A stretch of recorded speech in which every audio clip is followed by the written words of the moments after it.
이 자리에 나오신 여러분을 환영하고 축복합니다. 우리가 지난주에 이어서 이제 학계 말씀을 계속해서 이제 보도록 하겠습니다.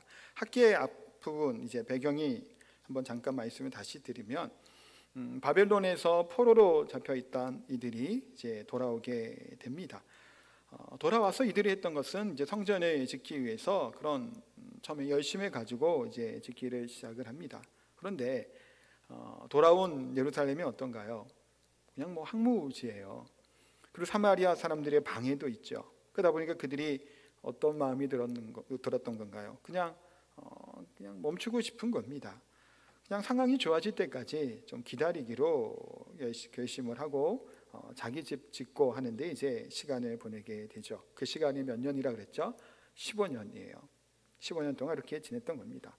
그런데 그렇게 15년을 이제 돌아와서 생활을 하는데 만족함이 없는 거예요. 열심히 일을 해도 또 들인 수고에 비해서 돌아오는 결과가 제대로 족하지 않은 겁니다. 왜 이와 같은 어려움이 있을까? 만족감이 없을까? 그렇게 하던 차에 하나님께서 학계를 통해서 말씀하시고 계셨죠. 내 이 전이 항모하였거늘 너희가 이때에 판벽한 집에 거하는 것이 옳으냐라는 거예요. 지금 하나님의 전은 이와 같은데 라고 말씀하셨죠. 그때 이제 유다 백성들 하나님의 전을 짓기로 결단하고 사모하는 것들이 이제 나오게 됩니다. 다시 뜨거운 마음으로 한 마음이 되어서 이제 짓기로 결단하고 준비를 하죠. 그런데 사실은 더 어려울 수밖에 없습니다. 15년 동안 가지고 왔던 것도 다 소모됐겠고, 지금 오늘 말씀을 통해 보는 것처럼 뿌리를 내고 수확도 적고 배부리지도 않고 마셔도 흡족하지도 않는 그 세월이 15년이에요. 그러면 그 15년 동안 오히려 처음 왔을 때보다도 더 빈궁할 수 있는 그런 상황 가운데 이들이 처해져 있었던 겁니다. 그런데 그 가운데서도 학계 선지자를 통해 주신 하나님의 말씀 앞에 순종하며 성전에 짓기 시작했다라는 것이 이제 오늘 읽었던 본문의 내용이죠. 그럼 이제 그 내용을 좀 구체적으로 자세히 보도록 하겠습니다. 하나님이 기뻐하시는 성전은 무엇일까요? 그게 이제 첫 번째 설교 제목이기도 하고 첫 번째 물음이에요. 유다 백성들에게 하나님께서는 7절에 또 이렇게 말씀을 하시면서 오늘 본문의 시작을 하죠. 만군의 여호와가 말하노라 너희는 자기의 행위를 살필지니라. 자기의 행위를 살피라. 이것은 5절에도 나왔습니다. 지난주에 봤던 내용이죠. 그러므로 이제 만군의 여호와가 이같이 말하노니 너희는 너희의 행위를 살필지니라. 두 가지 똑같은 비슷한 말씀을 두 번 하시는 거예요. 첫 번째 말씀은 뭐였나요? 지난주에 봤던 말씀 내용이죠. 삶의 우선순위를 정하라는 거예요. 여호와의 전이 황폐해졌고 항모하여졌고 무너져 있는데 지금 너희 집 짓는데 몰두하고 너희가 사는 데 집중하는 것이 옳겠냐라는 거예요. 그렇지 않다라는 거죠. 그러니까 5절에 말씀하는 너희의 행위를 살피라. 너희의 마음이 무엇이었냐? 중심이 무엇이었냐? 사마리아 사람들의 방해였냐? 왕의 조서였냐? 그거 아니지 않냐라는 거예요. 너희의 하나님을 향한 성전을 향한 하나님 삶의 중심으로 두고자 하는 마음이 식어진 것이 아니냐라고 말씀하시는 거예요. 이런 것들을 보면 어떤가요? 포로로 돌아와서는 더 열정적으로 하나님 중심으로 살아갈 것 같단 말이에요. 그런데 지금 그렇지 못한 중도에 포기하고 마는 그런 이들의 모습들을 발견합니다. 우리 또한 우리가 고난을 겪을 때 고난 이후에 우리들의 삶이 굉장히 변할 것 같고 그럴 것 같다란 말이에요. 그러기도 하죠. 좀 변하긴 하는데 어떨 때는 어떨까요? 별로 그렇게 겸손해지지도 못하고 그렇게 경건하지도 못하고 여전히 때로는 우리가 교만한 가운데 살아갈 때를 또한 발견하게 됩니다. 그런데 그렇게 변하지 않는 것 같지만 고난 가운데 있었던 사람들에게 특징 중에 하나가 있어요. 그게 뭘까요? 하나님의 말씀에 귀를 기울이기 시작을 하는 거예요. 하나님 말씀에 반응하기 시작한다는 겁니다. 별로 변한 것 같이 안 보이지만 그렇게 되는 거예요. 우리도 사실은 그렇다는 거예요. 어려움과 고난이 있게 될 때 그 이후에 우리들은 그래도 하나님 말씀하시는데 귀를 기울이게 된다는 거예요. 그래서 오늘 본문에는 그래서 두 번째 자기의 행위를 살피라라고 말씀해요. 아까 말했죠. 우선순위를 정해야 된다. 그것이 첫 번째였죠. 그럼 우선순위 정했다면 어떻게 무엇을 해야 되냐라는 거예요. 그거를 오늘 본문을 통해서 말씀해 주시는 겁니다. 보세요. 이스라엘 백성들, 즉 유다 백성들이 돌아와서 성전을 짓는단 말이에요. 그런데 어떤 생각을 가지고 성전을 지을 생각을 할까요? 솔로몬의 성전, 화려한 성전 생각을 하겠죠. 그런데 하나님은 어떻게 지으라고 하나요? 그게 8절에 나옵니다. 8절 같이 한번 읽어보도록 합니다. 너희는 산에 올라가서 나무를 가져다가 성전을 건축하라. 그리하면 내가 그것으로 말미암아 기뻐하고 또 영광을 얻으리라. 여호와가 말하였느니라. 아멘. 자, 요 말씀을 그냥 읽으면 뭐 그냥 나무 해갖고 하라는 것 같이 보인단 말이에요. 근데 보세요. 솔로몬이 지었던 성전의 목재 나무는 뭐였을까요? 레바논의 백향목이에요. 당시에 가장 좋은 그 나무를 이스라엘 땅에 자생했던 것도 아니죠. 공수해 온 거예요. 가지고 와서 좋은 자재를 가지고 지은 겁니다. 최고급 대리석 같은 것을 입히고 그걸로 만들고 또 금 장식하고 막 금은 굉장히 많았죠. 사실 그런 것들을 지었어요.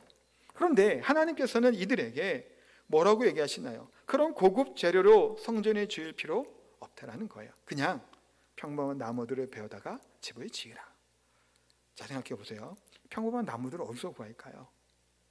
주변에 널려 있는 거예요. 왜 그러냐면 이스라엘이 망한 이후 예루살렘은 방치해뒀죠. 항모했다고 얘기하잖아요. 그러면 곳곳에 뭐 이런저런 나무들도 있고 별의별 것 다 있었겠죠. 뭐 관리가 안 돼 있으니까. 그런 거 나무들 있죠. 주변에 그런 거 그냥 해다가 하라는 거예요. 특별히 백향목 좋은 것들 그게 아니에요. 돌이나 뭐 대리석 같은 거 얘기하지도 않습니다. 그냥 주변에 있는 것들. 한편으로는 무너져 내렸던 흙더미 속에서 그냥 잘 골라보면 좋은 게 있겠죠. 또 그런 것들 가져다가 성전을 지으라고 말씀합니다. 지금 예상외인 거예요. 사실 어찌 보면 하나님께서는 가장 화려하고 아름다운 성전을 지으라고 하지 않죠. 그냥 지으라는 거예요. 있는 거 가지고 주변에 있는 거 갖고 지어라. 그런데 그래도 별 볼 일 없는 걸로 지어도 하나님 뭐 하신다고요? 영광을 받겠다라는 거예요. 그 성전으로 말미암아 기뻐하겠다라는 거예요. 그 성전을 통해서 내가 영광 가운데 너희들의 예배를 받을 것이다라고 말씀합니다. 우리들의 생각은 이전보다 더 나은 것을 짓는 게 하나님의 뜻이라는 생각을 한단 말이에요. 근데 그게 아니라는 거예요.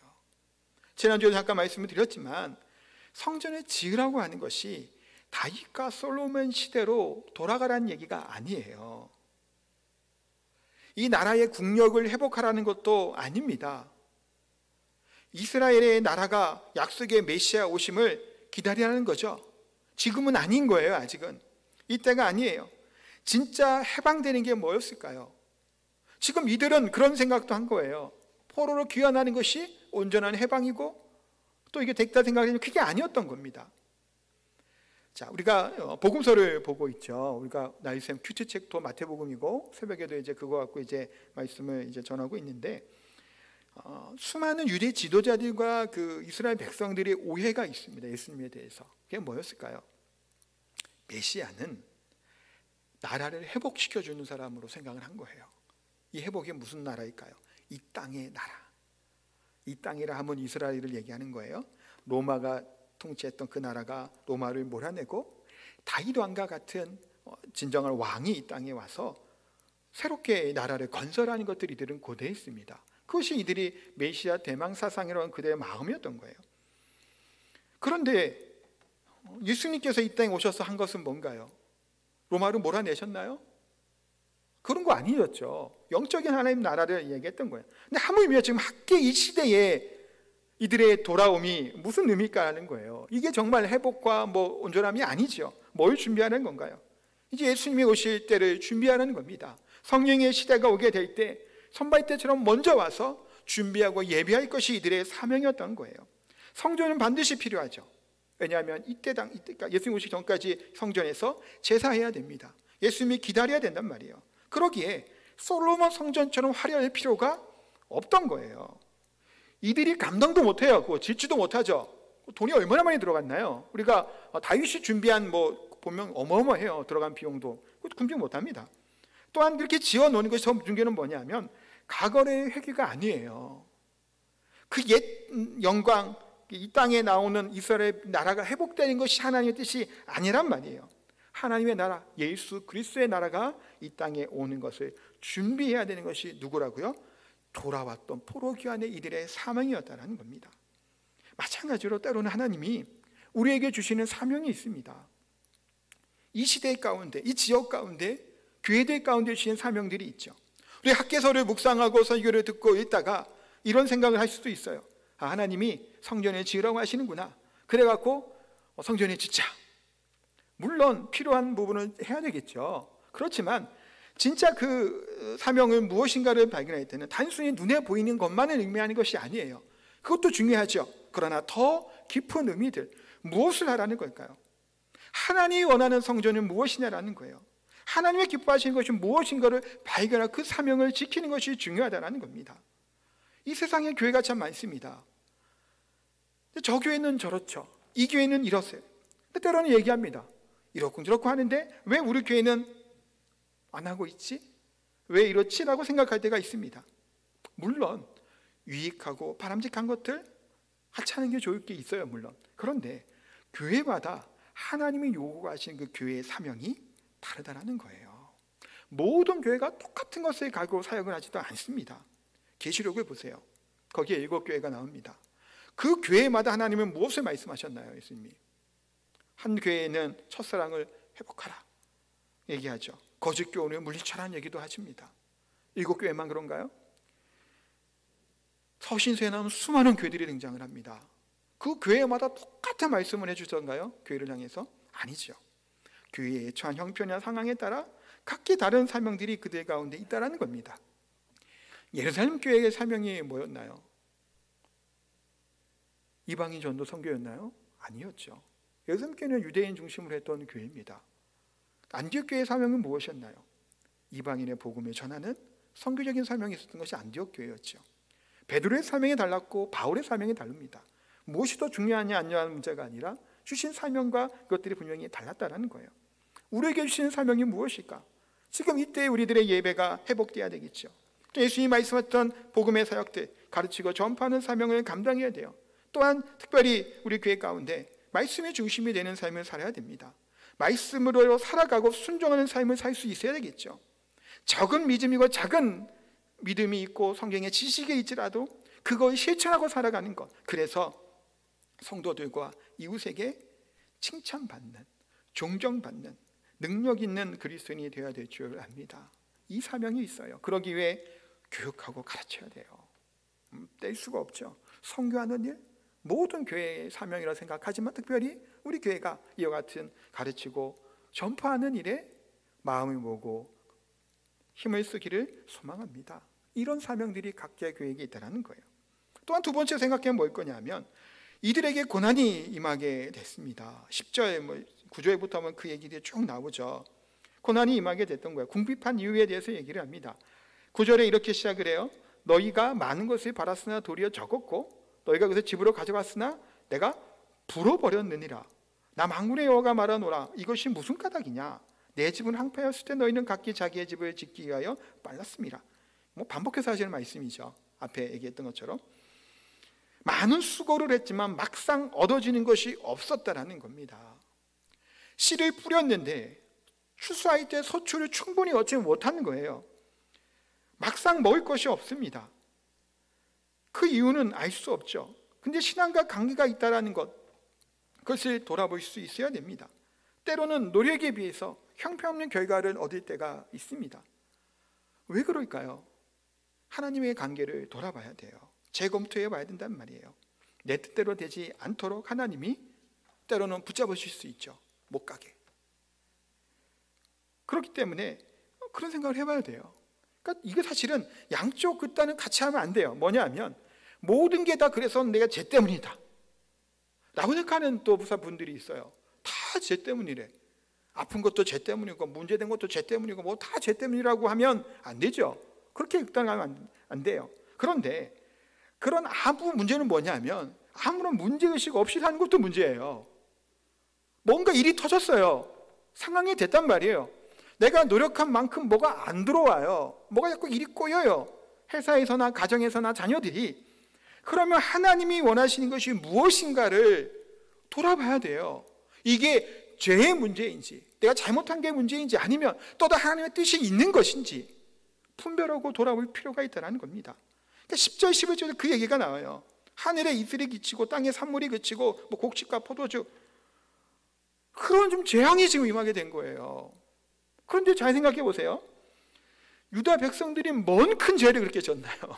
생각해 보세요. 한번 포로 잡혀갈 때 그렇게 막 우상들을 막 섬기고 배교하고 막 그렇게 했나요? 그 정도까지 안 했단 말이에요, 이들은 지금. 그런데 지금 뭔 일이 하게 돼요?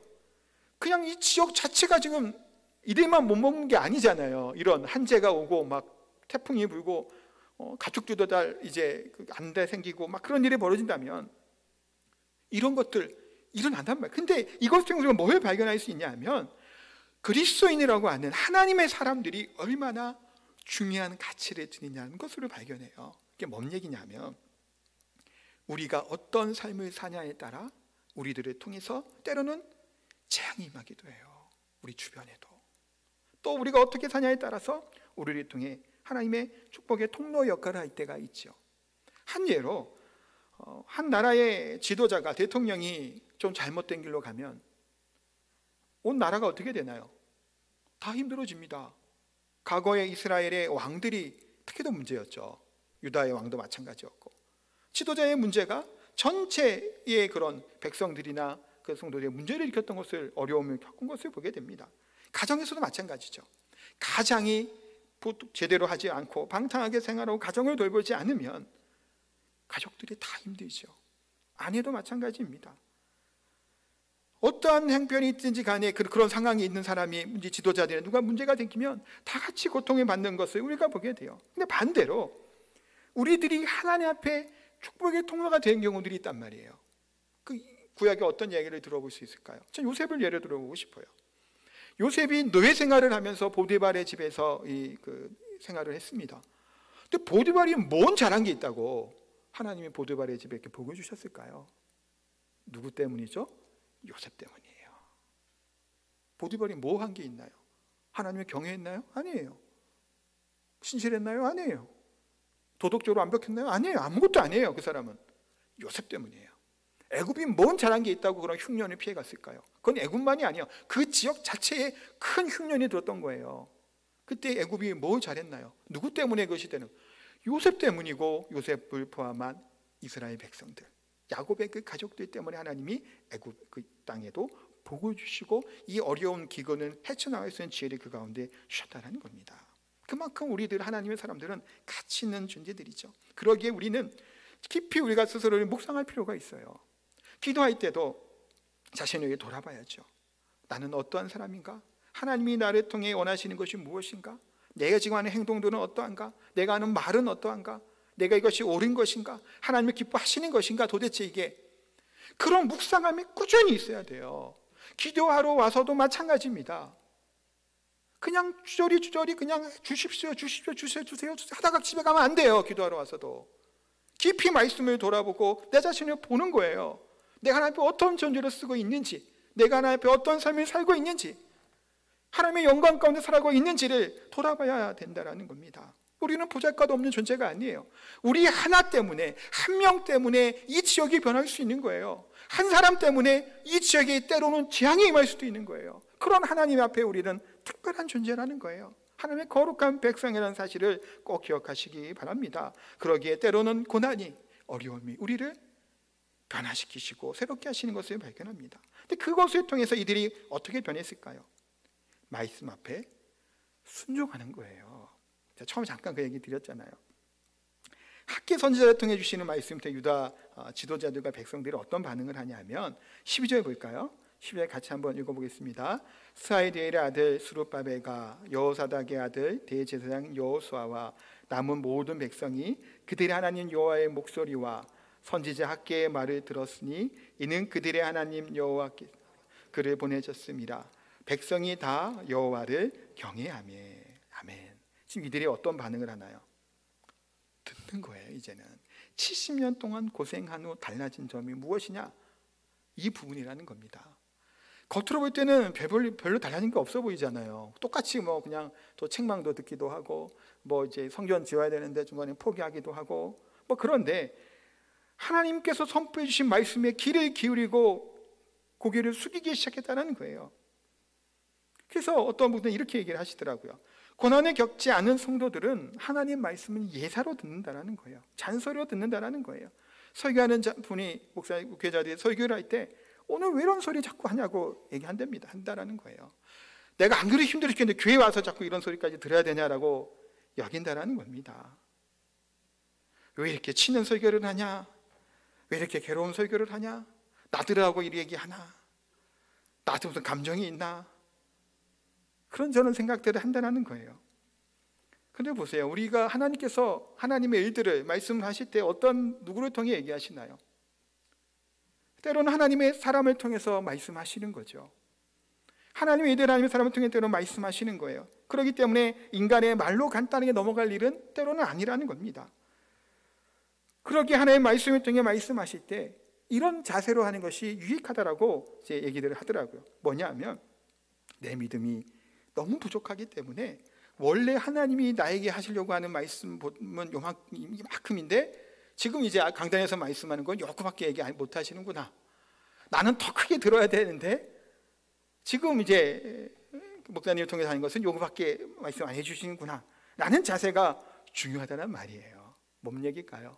하나님이 주시는 말씀 가운데 겸손하게 들으려고 하는, 순종하고자 하는 마음들이 우리 가운데 있어야 된다는 거예요. 그냥 한 번 하는 말들이 아니라, 그냥 다른 감정이 쏘는 것이 아니라 주시는 말씀이 선보질 때마다 내 생각과 내 마음을 내려놓고 멈추고 지워버리고 이제 하나님의 말씀으로 우리의 생각을 주관하고 나아갈 수 있는 그와 같은 자들이 어떤 자들인가요? 하나님을 경외하는 자들이라는 거예요. 내 생각과 내 뜻이 아니라 말씀에 귀를 기울이는 거예요. 말씀이 선포될 때마다 그 말씀에 귀를 기울이고 순종하고 하나님의 음성으로 듣는 것이, 그것이 복된 사람이라고 분명히 말씀합니다. 그럴 때 내 생각은 더 이상 하지 않게 되는 거죠. 오늘 주신 말씀을 통해서 나 자신을 돌아보게 되는 겁니다. 순종하는 걸음걸음이 나아가게 됨을 발견하게 돼요. 오늘 본문에 이스라엘 백성들이 그러있죠. 학계 선지자 통해 주신 말씀에 따라 가타부타 말하지 않아요. 하나님의 음성으로 들은 겁니다. 하나님의 뜻으로 들은 거예요. 그냥 저 사람은 왜 저러나 그런 게 아니에요. 학계가 좀 나이 많은 선지자로 알려 있거든요. 그냥 나이 많은 사람은 그냥 잔소리 하나 보다 그렇게 됐던 것이 아니에요. 하나님이 지금 우리에게 이 같은 말씀을 하는구나 집중하기 시작을 했던 겁니다. 순종하기 시작을 했던 거예요. 그렇게 할 때 하나님이 또 어떤 반응을 해주시나요? 13절이에요. 그때에 여호와의 사자 학계가 여호와의 위임을 받아 백성에게 말하여 이르되 여호와가 말하노니 내가 너희와 함께하노라 하니라. 아멘. 이들이 순종의 발걸음을 떼니까 떼자마자 했던 거 하나님 말씀이 뭐라는 거예요? 내가 너희와 함께 하겠다라는 거예요. 하나님이 우리에게 원하심이 무엇일까요? 대단한 것을 일단 원한다고 생각하지 마시고 뭘 원하실까요?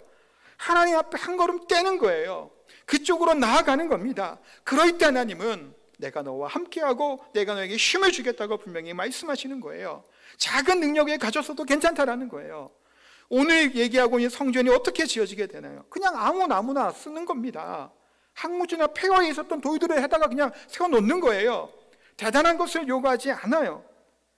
그러나 하나님께서는 원하시는 말들인가 신앙의 사람은 조금이라도 우리가 발걸음을 트는 거예요. 하나님 쪽으로 한 걸음이면 내딛는 거예요.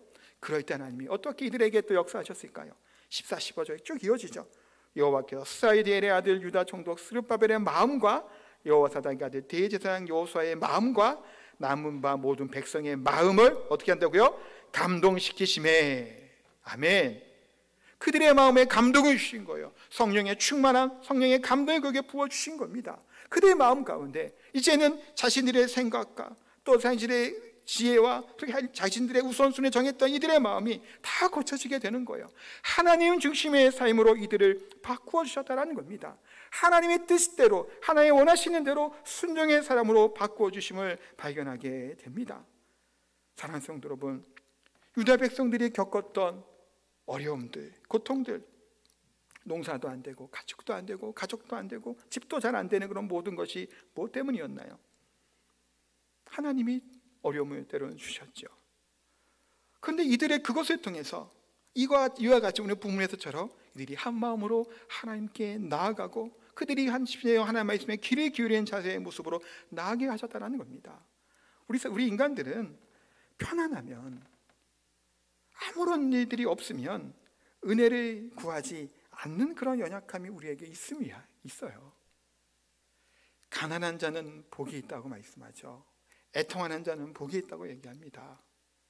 왜 그게 복이라는 걸까요? 가난하고 애통하고 줄이고 목마른데 그런 자들은 하나님을 찾는 거예요. 귀를 기울이기 때문입니다.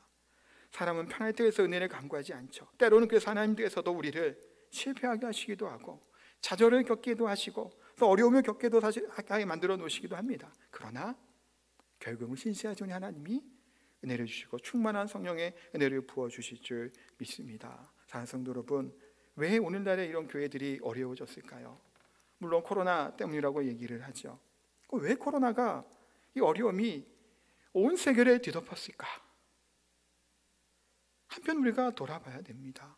혹시 우리들의 악함이, 죄악이, 우선순위가 잘못된 것은 아닌지, 하나님을 더 경외하고 하나님 중심으로 해야 되는데 이 땅의 기준, 돈이나 지위나 학벌과도 같은 이 세상의 기준으로만 우리가 혹시 우리 교회들도 살아가고 있지는 않았는지, 이 세상 사람들과 전혀 다를 바가 없는 그런 삶의 모습으로 우리가 살아갔지는 않은지 스스로 돌아봐야 됩니다.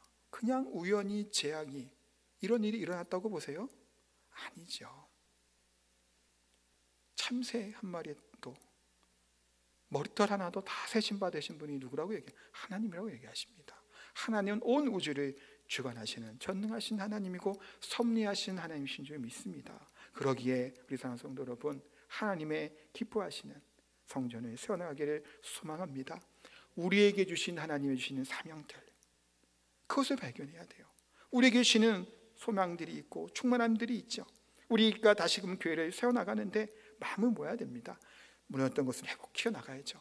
사실은 쉽지 않죠. 오랫동안 다시 이것저것 쉬다 보니까 저를 비롯해 우리 모두가 다시금 열심을 내고 하나님이 중심이 되고 하나님을 기뻐하시는 것이 무엇인지를 돌아보고 헌신할 수 있어야 되고, 그리고 봉사할 수도 있어야 됩니다. 그것이 교회적으로는 그렇지만 나 개인적으로는 나에게 주신 하나님의 사명이 무엇인지를, 하나님의 기뻐하시는 것이 무엇인지를 발견해야 돼요. 때로는 뭔지 모르겠잖아요. 그렇죠? 뭘 해야 하나님 좋아하시고 뭐가 하나님의 나를 향한 뜻이 무엇인지 모른단 말이에요. 그러나 우리의 중심의 마음에서는 이 고백이 있었으면 좋겠어요. 하나님의 기쁨이 되기를 원합니다 라는 고백이 있었으면 좋겠습니다.